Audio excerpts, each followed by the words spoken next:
Hi, ഞാൻ ആര്യ. ഗാനഡോറിന്റെ ശാസ്ത്രലോകത്തിലേക്ക് സ്വാഗതം. ഓരോ ചോദ്യത്തിനു പിന്നിലും ഒളിഞ്ഞിരിക്കുന്നു അനന്തമായ അത്ഭുതങ്ങൾ.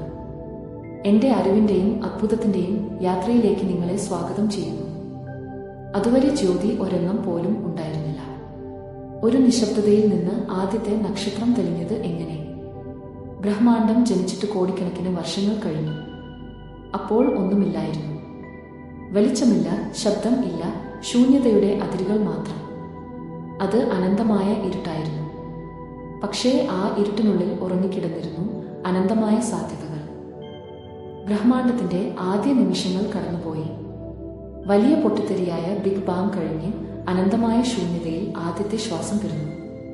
അതിൽ പൊങ്ങിത്തിരിയുന്ന അണുക്കൾ, ഹൈഡ്രജനും ഹീലിയവും മന്ദഗതിയിൽ പരസ്പരം ആകർഷിച്ചു തുടങ്ങി. ആ ആകർഷണത്തിന്റെ കഥയായിരുന്നു നക്ഷത്രങ്ങളുടെ ജനനം. അവിടെ നിന്നാണ് എല്ലാം തുടങ്ങിയത്. ഒരു നിമിഷം അനന്തമായ തീയും വെളിച്ചവുമായ ബിഗ് ബാങ് പൊട്ടിത്തെറിച്ചു.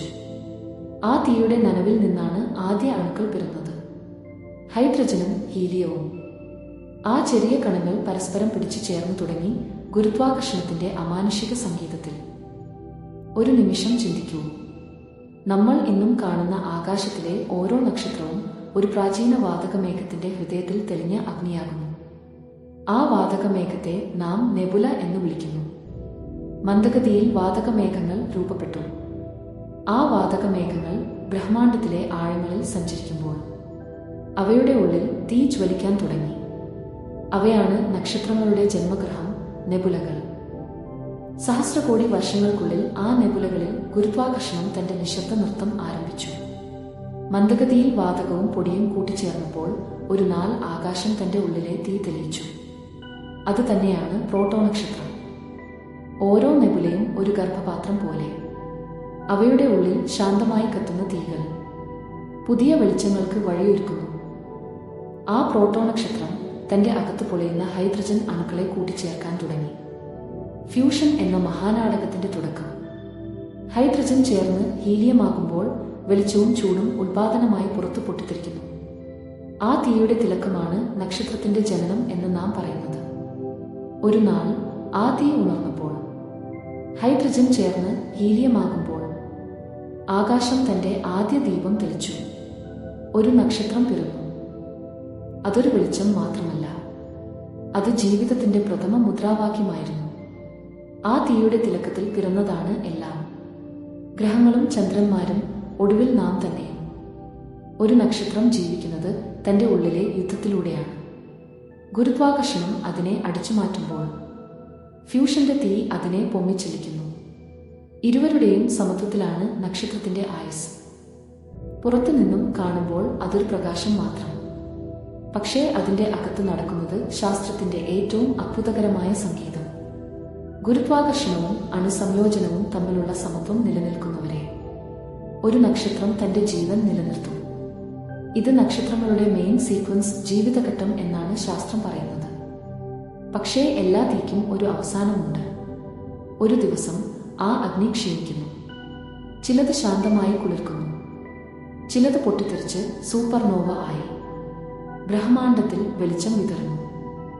ഒരു സൂര്യൻ പോലെ തെളിഞ്ഞ നക്ഷത്രം കോടിക്കണക്കിന് വർഷങ്ങൾക്കായി തന്റെ അഗ്നി പകരും.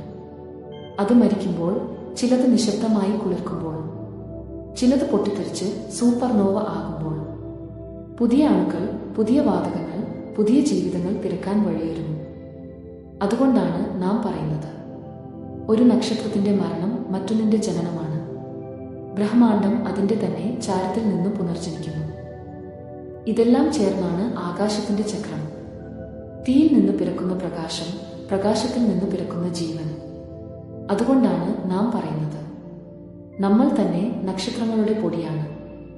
നമ്മൾ കാണുന്ന ആകാശം വെറും നക്ഷത്രങ്ങൾ നിറഞ്ഞ കാഴ്ചയല്ല, അത് ജീവന്റെ തുടർച്ചയുടെ സാക്ഷിയാണ്.